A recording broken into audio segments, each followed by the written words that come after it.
Hello, today I would like to talk about the GoPro series of cameras and specifically understanding Protune, one of the features that's built into the software that governs the camera. Understanding Protune will help you to control how you acquire your images, and it offers quite a bit of control in camera, but what this results in is a lot of control in post-production, and I am the kind of person who loves control in post-production. So let's take a look at what features are available when Protune is turned on.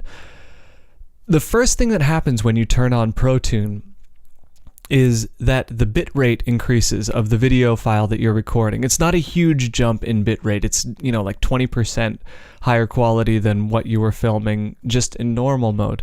It also opens up a bevy of options that aren't normally available when Protune is turned off. And we're going to look at what those options are and how they can affect your shooting and how they can affect your post workflow. So the settings we're going to look at today are color temperature, GoPro color, ISO limit, sharpness, and exposure. So let's just take a look at what these things are. First of all, there is the color temperature. Now, depending on your shooting environment, you might have to change your color temperature. Of course, you can leave it to auto, which is a decent setting, but if you want to really control how it looks, you need to adjust your color temperature. They give you 4 settings. The first is auto, the second is 3300, the next is 5500, 6500, and camera raw. 3300 is for shooting under tungsten lights. 55 and 65 are for shooting outdoors. When you're shooting outdoors, if you want to have a neutral look, go for 55, but if you want it to be a bit more orange, like a bit more glowing, then you can go for the 65 look. Personally, I always go for camera raw. This is the most neutral color setting that you have in the camera, and the more neutral you shoot, the more control you can have in post-production. The next option is camera color. Now this is a little bit like color temperature, but it's a little bit different as well. There are only 2 settings for this: GoPro color and flat. GoPro color is the saturation setting that you get out of camera. It's their automatic settings. And flat is a more desaturated image with lower contrast. Again, GoPro color looks okay, but if you want more control in post-production, switch it to flat. You can boost the contrast later on. You can adjust the color temperature later on as you need to for your project. Alright, going down the list. ISO limit. ISO limit is for shooting in low light situations. There are 3 settings in the ISO limit. The highest is 6400, which will give you the brightest image but also allow for the most amount of grain. The next is 1600, so the image is darker but there's less grain. And the final one is 400, darkest image, least amount of grain. The next control you have access to is sharpness.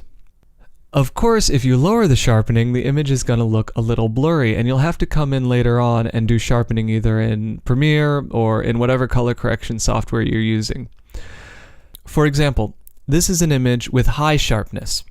This is an image with medium, and this is an image with low. It might not be completely evident at first, so let's zoom into the image and take a closer look at what's happening. So here we go again. This is high sharpening in camera, medium, and low. And what I'm going to do now is compare the 3 of those side by side, and then we're going to introduce a new type, and that is low sharpness shooting with a sharpness filter added in Premiere. So here is the image zoomed in, shot at low sharpness. And here it is with a sharpness filter added in Premiere. So that's just a basic idea of what you can do with high, medium, and low sharpness. Let's move on to exposure. Exposure control is very simple to understand. What you're doing is forcing the camera to over or under expose, and you get 2 stops in each direction. So here's -2. You'll notice in the -2, you're getting a lot more detail in the clouds, but you've lost all the detail in the buildings. -1.5, -1, -0.5. This is the auto exposure that comes in camera. 0.5, 1, 1.5, and 2. When you go all the way up to positive 2, you've got no detail in the sky, but you've got a lot of detail in the shadows of the leaves. Let's take a look at all of those side by side so you can understand what's happening. Alright, those are the basic settings you can access with Protune. I hope this was helpful, and I hope it helps you shoot better and more videos. Thank you for watching, and good luck!